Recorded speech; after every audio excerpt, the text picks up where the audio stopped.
बोली श्री सदगुरु भगवानी की जय। सांचे दरबार की जय। उमापति महादेव जी की जय। श्री कृष्ण बलदेव जी की जय। पूज्य गुरुदेव भगवान की जय। जय श्री राम, जय श्री राम, जय जय श्री राम। प्रिय भगवत प्रेमियों, हम सब बहुत ही यूं कह लें कि बहुत ही भाग्यशाली हैं जो सत्संग विचार समय समय पर मिलता रहता है ईश्वर के गुरु की कृपा से। सज्जनों, किसी का प्रश्न है कि ये संसार क्या है। कल हम कहीं गए थे और हमसे किसी ने प्रश्न किया था कि ये संसार क्या है, क्या समझे हैं। सज्जनों, ये संसार क्या है और क्या समझना है, आज मैं समझाऊंगी तो नहीं, प्रयास करूंगी कि मैं उन्हीं महापुरुषों के विचारों को रखते हुए आपके जिज्ञासा को शांत कर सकूं। सज्जनों, संसार क्या है ये तो आज तक वही लोग जान पाए जो ध्यानस्थ रहे, जो ध्यान किए, वही लोग समझ पाए कि ये संसार है क्या। सज्जनों, हम आज छोटी छोटी बातों से बहुत कुछ समझने का प्रयास करेंगे। आप जानते हैं, आप किसी के घर जाते हैं, पूछते हैं आपके बच्चे कैसे हैं। लोग कहते हैं कि हमारे बच्चे जैसे तो किसी के बच्चे हैं ही नहीं, हमारे बच्चे बहुत अच्छे हैं, बहुत अच्छा संस्कार है, हमारा बच्चा जो है पढ़ने में बहुत ही पढ़ाकू है, बहुत पढ़ने लिखने इसको आता है।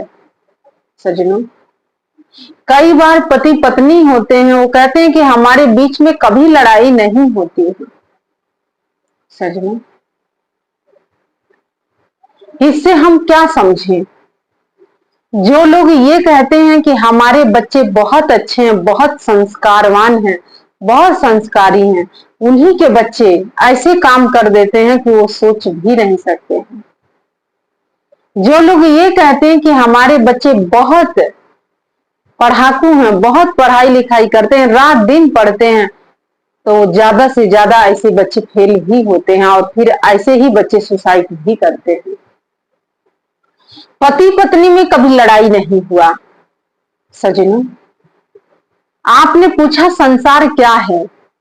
ये संसार कभी स्थिर नहीं रहता है, तो क्या आप स्थिर हैं? आपके संबंध स्थिर है?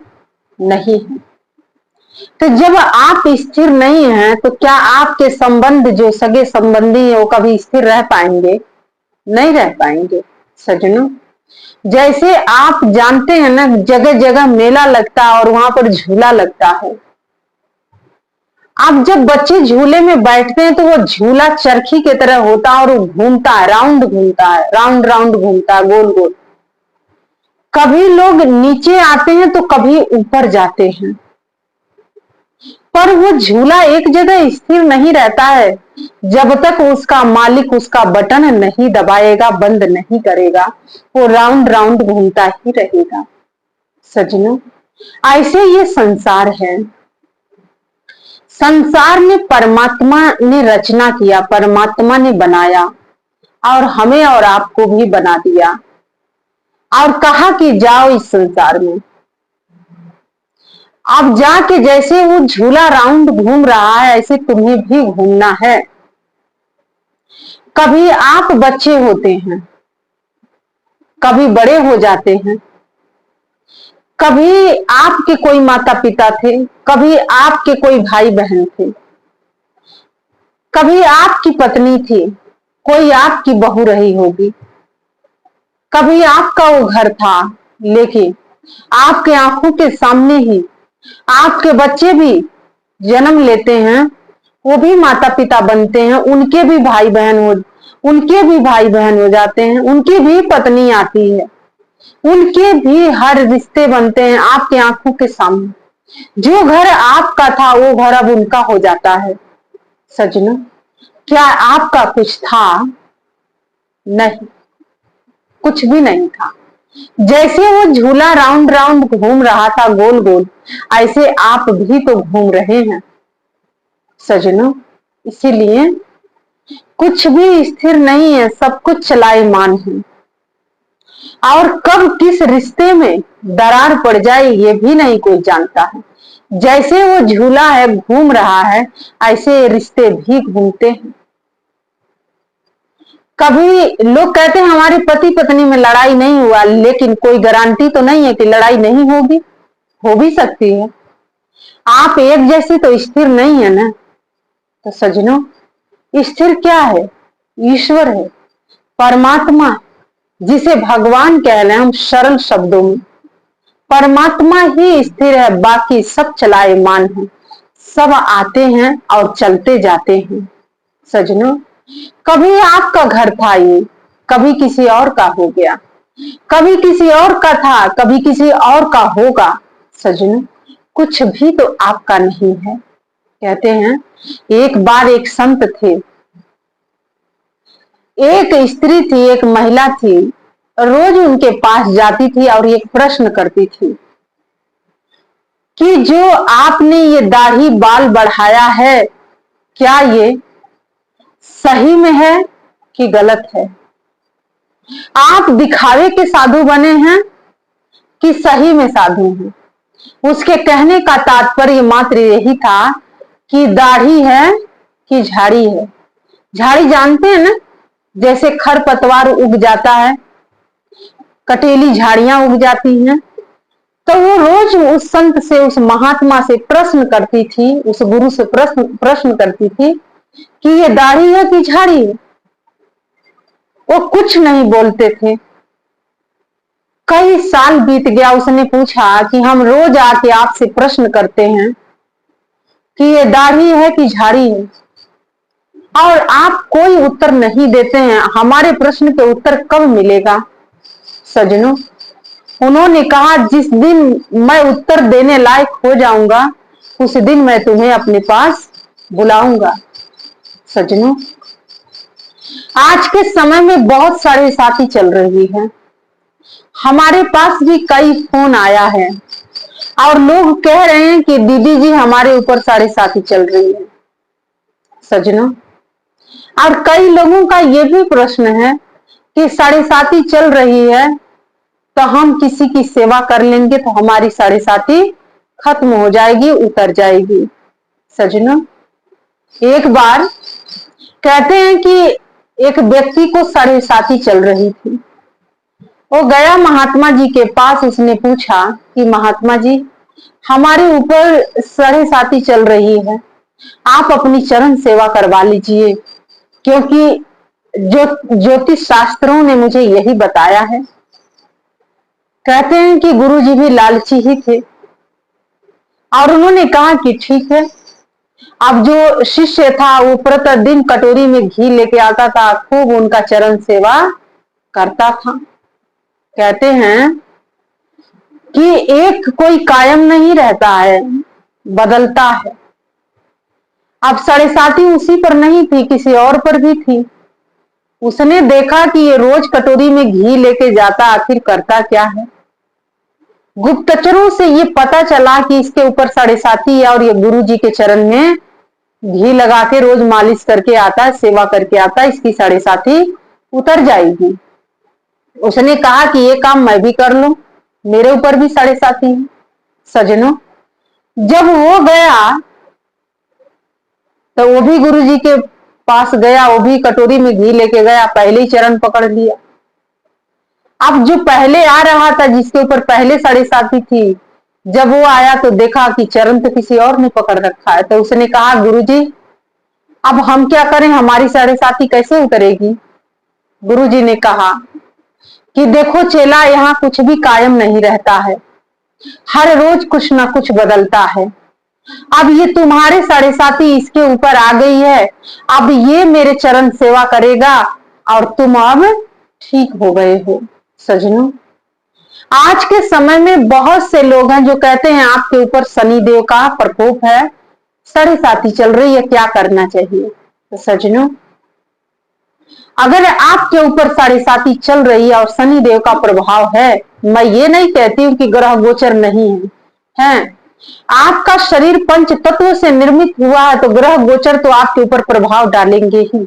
लेकिन कहते हैं कि जो एक का ध्यान कर ले तो उसके ऊपर कोई न साढ़े साती काम करती है, न कोई शनि देव का प्रभाव काम करता है। और वो जानते हैं किसका ध्यान? परमात्मा के उस नाम का ध्यान, जिस नाम का ध्यान हनुमान जी ने किया और हनुमान जी के शिष्य बन के रह गए शनिदेव जी। शनिदेव को यदि किसी से डर है, किसी से भय लगता है तो हनुमान जी हैं, महावीर जी हैं, क्योंकि हनुमान जी उनके बस में नहीं आते हैं। तो सज्जनों, इसीलिए अगर आपके ऊपर साढ़े साती चल रही है और शनि देव का प्रभाव है तो मंगलवार और शनिवार के दिन 2 लड्डू ले जाके हनुमान जी के मंदिर में चढ़ा दीजिए और हनुमान जी से प्रार्थना करिए कि हे हनुमान जी, आपके अतुल बल धामा है, आपके तो बल के आगे किसी का बल काम ही नहीं करता है, और जिसके रक्षक आप हो जाते हैं उस पर क्या ये साढ़े साती का प्रभाव डाल सकता है? नहीं। तो सज्जनों, इसीलिए वो अतुल बल धामा, अतुल बल है, उनके बल का कोई आज तक था नहीं लगा पाया। और वो बल आता कहां से है? जय श्री राम कहने से। वो अपने गुरु का हर पल चिंतन ध्यान करते हैं और राम सिया उनके हृदय में बसते हैं। तो सज्जनों, जिसके हृदय में राम सिया बसते हैं, क्या उसके बल को कभी कोई निर्बल बना सकता है? नहीं सज्जनों। इसीलिए साढ़े साती का प्रभाव है तो आप यह काम जरूर करिएगा, ये सेवा जरूर करिएगा। और सज्जनों, अब वो जो महिला थी वो प्रतिदिन आती थी और यही बात पूछती थी, और जो वो संत थे वो इसीलिए नहीं उत्तर देते थे क्योंकि उसका प्रश्न ही ये था कि दाढ़ी है कि झाड़ी है, कि हम कैसे मान लें कि आप साधु हैं, सही मायने में साधु हैं। सज्जनों, आज तो लोग कहते हैं कि ये कपड़ा सिर्फ हम ही पहनेंगे, दूसरा कोई पहन लिया तो साधु नहीं है। यहां तक का कंपटीशन चल रहा है समाज में। सज्जनों, ये कपड़े भी एक दिन आपके नहीं हैं, क्योंकि ये कपड़े भी आपसे एक दिन समय छीन लेगा। फिर आप क्या बताएंगे कि आप क्या हैं? क्या कपड़े से कभी किसी का पहचान हुआ है? नहीं। पहचान किससे हुआ है? परमात्मा से।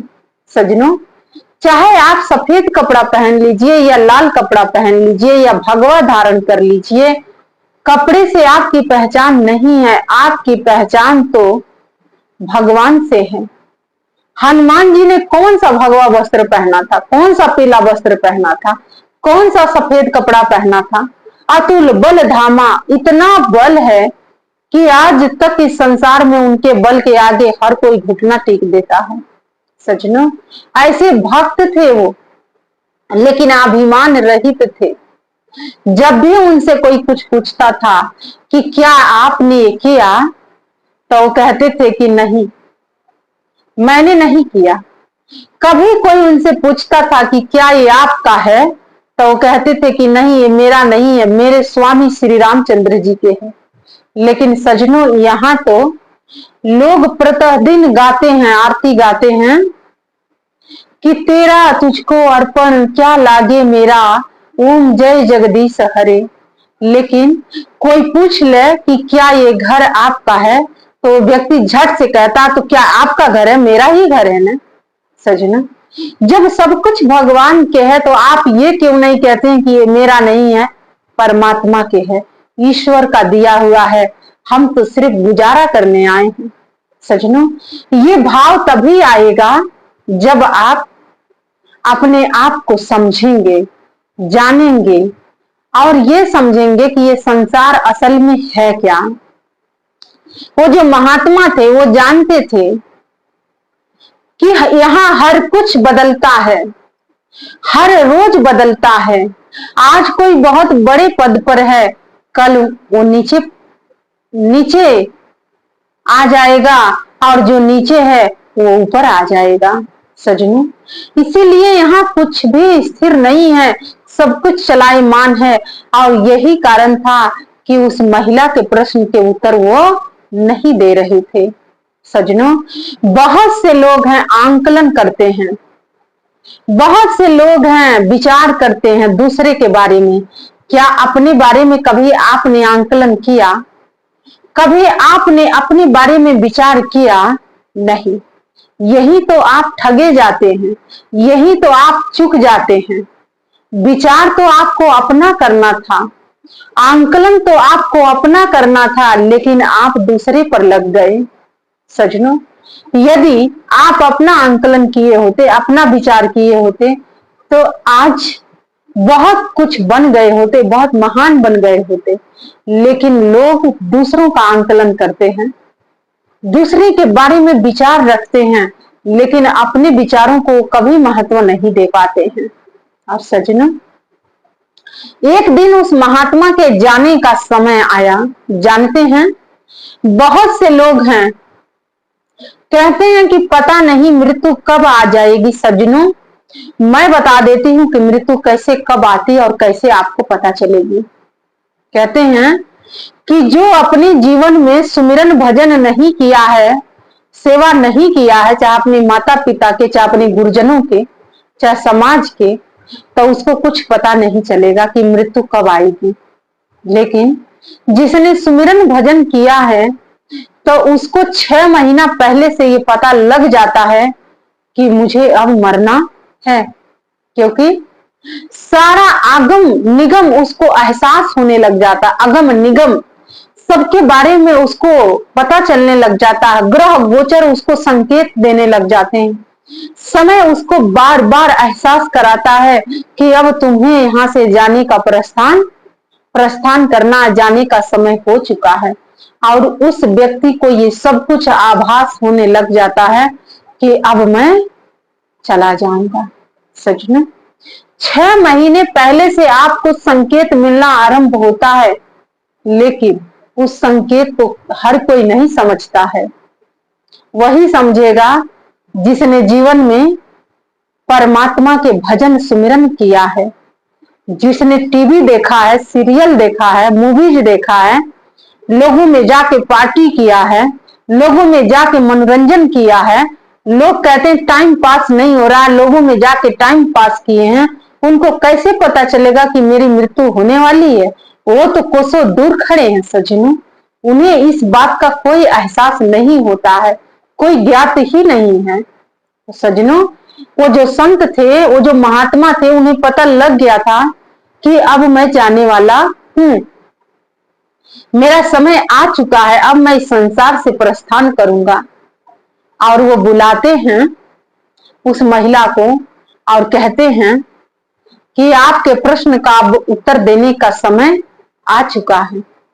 उस महिला ने कहा, क्यों? इतने समय बीत गया, मैं हर रोज आपसे प्रश्न करती थी कि ये दाढ़ी है कि झाड़ी है, लेकिन आपने उत्तर नहीं दिया, तो ऐसा आज क्या है कि जो आप उत्तर देने जा रहे हैं? तो उन्होंने कहा, क्योंकि अब मैं इस संसार से प्रस्थान करने जा रहा हूं, मैं इस संसार से अब जा रहा हूं, इसलिए अब तुम्हारे उत्तर देने का समय आ गया है। और उन्होंने कहा कि ये झाड़ी नहीं था, दाढ़ी था।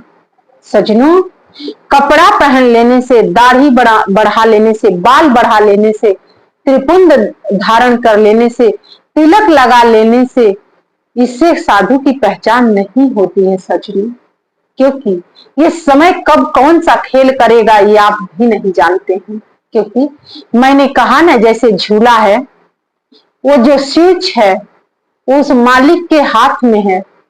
वो मालिक जब उसका स्विच दबाता है तो वो झूला राउंड घूमने लग जाता है, और जब मालिक उस स्विच को बंद कर देता है तो वो झूला स्थिर हो जाता है। ऐसे ये संसार है, यहाँ हर कोई झूला झूल रहा है, हर कोई झूला झूल रहा है। सजनों, और एक दिन वो मालिक जो परमात्मा है बटन दबा देता है तो यहाँ से प्रस्थान करना पड़ता है। तो सजनों, संत महात्माओं को पता होता है, जो ध्यान साधना करता है, परमात्मा की बंदगी करता है, परमात्मा का भजन सुमिरन करता है, उसे पता लग जाता है कि अब मुझे जाना है, और वो सही सही उत्तर दे के इस संसार को जाता है। लेकिन कहते हैं कि कुछ लोग निगुड़े होते हैं, निगुड़े जो लोग होते हैं उन्हें कुछ भी ख्याल नहीं होता है। कहते हैं खाने पीना ही तो है, मौज मस्ती कर लो, जीवन मिला है, क्या करना है, इसके आगे है क्या। सजनों, ये सारा मौज मस्ती तो आपके जाने के बाद पता लग जाएगा। जो आपने मौज मस्ती किया है वहां सारा हिसाब आपका निकाला जाएगा। तो सजनों, ये जीवन मौज मस्ती के लिए नहीं मिला था, ये जीवन मिला था भगवान की बंदगी करने के लिए, भगवान के सुमिरन भजन करने के लिए। सजनों, मौज मस्ती उस भजन बंदगी में भी आप कर लेंगे, लेकिन आप कहें कि एक चीज को छोड़ के और आप मौज मस्ती करें, अपना समय यूं ही बर्बाद कर दें, तो इससे आपका जीवन धन्य नहीं हो सकता है। और संत कहते हैं कि अब मैं जा रहा हूं इस संसार से, मैंने अपना पूरा जीवन जिया और मैंने ऐसा कोई भी कार्य नहीं किया, इसीलिए ये दाढ़ी है, झाड़ी नहीं है। और सजनों, ये बात हमें और आपको भी बहुत कुछ दर्शाता है और बहुत कुछ हम समझ सकते हैं, समझना चाहें तो। सजनों, क्योंकि आपका प्रश्न था कि ये संसार क्या है, तो सजनों मैं आपको ये उत्तर दे रही हूं कि ये संसार क्या है। इस संसार में कुछ भी कायम नहीं है, सब कुछ बदलता है, आप भी बदल जाएंगे, आपका जगह भी बदल दिया जाएगा। हर चीज यहाँ बदलता है, हर क्षण बदलता है, हर पल बदलता है, तो क्या आप स्थिर रह पाएंगे? नहीं। तो सजनों, जैसे उस महात्मा ने, उस संत ने अपना पूरा जीवन बड़े सावधानी से जिया, अपने ऊपर उन्होंने आंकलन किया, अपने ऊपर उन्होंने विचार किया, तो अंत में उस प्रश्न के उत्तर देके गए। लेकिन आपसे कोई प्रश्न कर लें कि आप क्या हैं, तो आपके तो हर रोज एक दिन में 100 चेहरे बनते हैं और बिगड़ते हैं। हर समय में आपके विचार बदलते हैं, हर समय में आपका मन बदलता है, तो आप तो स्थिर नहीं है ना। तो सजनों, आपको स्थिर होना होगा। संसार की रीत यही है, स्थिर वही हो सकता है जबलक सुमिरन भजन ना होई। क्योंकि जब तक सुमिरन भजन नहीं होगा तब तक जीवन से विपत्तियां नहीं जाएंगी। सजनों, इसीलिए रिमोट या बटन या स्विच, जिस शब्दों में आप समझें, ये सब कुछ उस परमात्मा के हाथ में है, और हम और आप इस संसार में आए हैं, घूम रहे हैं, झूला झूल रहे हैं, लेकिन बटन तो उसके हाथ में है। कब बटन दबाएगा और कब वो झूला रुक जाएगा, झूला बंद हो जाएगा झूलना। सजनों, ये जीवन रूपी झूला कब तक झूलेंगे? कभी आप यहाँ झूलते हैं तो कभी वहां झूलते हैं तो कभी वहां झूलते हैं। जब मन ही नहीं स्थिर है तो ये शरीर कैसे स्थिर होगा? और जब शरीर स्थिर नहीं होगा तो आपका मन उस परमात्मा में कैसे लग सकता है? सजनों, इसीलिए पहले तन स्थिर, फिर मन स्थिर, और जब मन स्थिर होता है तो उस परमात्मा से एकाकार व्यक्ति हो जाता है। फिर आपको पूछना नहीं पड़ेगा, आप इस संसार से स्वस्थ जाएंगे, अपनी इच्छा से जाएंगे। आपको 6 महीने साल भर से पहले से आपके मौत आनी होगी, तो आपसे पूछेगी कि मैं कब आऊं या ना आऊं। आप जब अनुमति देंगे तभी आपकी मौत आपको आ सकती है, नहीं तो नहीं आएगी। सज्जनों, सुमिरन भजन में बहुत ताकत होती है, बहुत बल होता है, बहुत शक्तिशाली है भगवान का वो नाम। इसीलिए सज्जनों, आठों याम, महापुरुषों ने कहा है कि आठों याम भजो गोविंद, कि आप उस गोविंद के नाम को भजो, आठों याम उस भगवान का नाम का ध्यान करो, परमात्मा का नाम का ध्यान चिंतन करो। क्योंकि ये संसार भी कायम नहीं है और आप भी कायम नहीं रहेंगे। अगर कुछ कायम है तो परमात्मा है, परमात्मा का नाम है जो आदि है, अनंत है, जिससे विस्तार हुआ है और जिसमें जाके हम सब जीवात्माएं समा जाते हैं। वही एक स्थिर है, बाकी सब कुछ चलायमान है, बाकी सब कुछ स्थिर नहीं है। सज्जनों, ये आपके प्रश्न का उत्तर मैंने दिया है। आस करते हैं कि आप सब संतुष्ट होंगे। हमें हमें जो महाराज जी ने विचार दिया था, परमात्मा ने जो विचार दिया, वो मैंने आपके समक्ष रखा है, समझाने का प्रयास किया है। क्योंकि हम कोई शिक्षक नहीं हैं, हम एक गुरु की शिष्या हैं। जितना आपके लिए विचार है उतना ही हमारे लिए भी ये विचार है। पहले ये विचार जितने भी हैं वो हमारे लिए हैं, फिर बाद में आपके लिए होते हैं। कहते हैं अगर कोई शिक्षक बन जाए तो भयंकर गलती हो जाती है। इसीलिए शिक्षक तो परमात्मा ही है, ईश्वर ही है। वही सबको शिक्षा दे सकते हैं, वही सबको समझा सकते हैं। हम लोग तो सिर्फ एक निमित्त मात्र हैं और सेवा कर रहे हैं परमात्मा की, और आपकी भी सेवा कर रहे हैं। क्योंकि ये मेरी सेवा है, जो मैं आपको सत्संग सुना रही हूँ, ये मेरी सेवा है। जो गुरु की आज्ञा है वो मैं पूर्ण कर रही हूँ, ये गुरु आज्ञा है और मेरी ये सेवा है। इसीलिए मैं कोई शिक्षक नहीं हूँ, क्योंकि शिक्षक तो सिर्फ परमात्मा है, ईश्वर है, गुरु ही होता है। हम सब उसकी सेवा में लगे हुए हैं और उसकी सेवा में ये जीवन बीत जाए, यही बहुत बड़ी बात होगी। तो सज्जनों, आइए आस करते हैं कि हम सबका जीवन परमात्मा की सेवा में बीत जाए, परमात्मा की बंदगी करते बीते, परमात्मा का ध्यान चिंतन करते हुए बीते, और हम अंत में उस परमात्मा में जाके समाहित हो जाएं, परमात्मा से एकाकार हो जाएं। यही हमारी कामना है, यही प्रार्थना है समस्त मानव जाति के लिए, अपने लिए भी। और आइए अंत में भगवान के चरणों में जय घोष अर्पित करते हैं। तो बोलिए वृंदावन बिहारी लाल की जय, श्री कृष्ण बलदेव जी की जय, मां अंबिका भवानी की जय, उमापति महादेव जी की जय, पूज्य गुरुदेव भगवान की जय। जय श्री राम, जय श्री राम, जय जय श्री राम। धन्यवाद।